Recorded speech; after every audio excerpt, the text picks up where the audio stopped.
And more on our big story. Several Catholic schools closed today in Metro Detroit. That decision coming after learning about a series of threats made against Detroit Catholic Central High School. 7 Action News reporter Anu Prakash talked to the police chief and joins us live from Novi with what he had to say. Anu.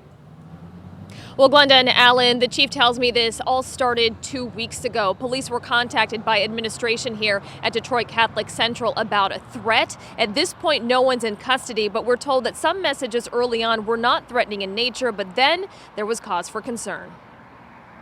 We've been investigating. Obviously, we have to do a lot of intelligence-based background work in terms of where these calls are coming from, where these IP addresses are coming from. Novi Police Chief David Malloy says they've been investigating several young people throughout the community sharing threatening messages aimed at students at Detroit Catholic Central. He says there are people inside and outside the high school who've been sharing those messages via social media. It is enough to cause us concern, and we support the fact that Catholic Central did close today, and that was their decision. But our overall goal is to ensure that we have a safe environment for everyone, and I believe we do. Other local Catholic schools also closed today. University of Detroit Jesuit says it didn't receive a threat but wanted to play it safe given the ongoing investigation in Novi. They sent this note to parents saying they closed today due to an implied threat. It was disturbing enough that for that school that it certainly was can be on our radar, and that we had to take precautions for our students. According to the Archdiocese of Detroit spokesperson, Brother Rice sent kids home early today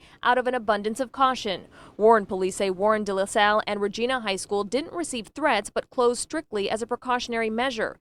The president of Warren de La Salle says they closed school because a parent told them her son received a disturbing message in email, one that did not mention any school, but it was troubling enough that the decision was made to close Warren de La Salle anyway. Chief Malloy has this advice for parents. Any type of individual making any type of threats of school violence or any type of violence against someone else is obviously going to get the concern of not only law enforcement but also school officials, and parents need to have that conversation with their children because we have young people making some very poor decisions which is going to affect their future.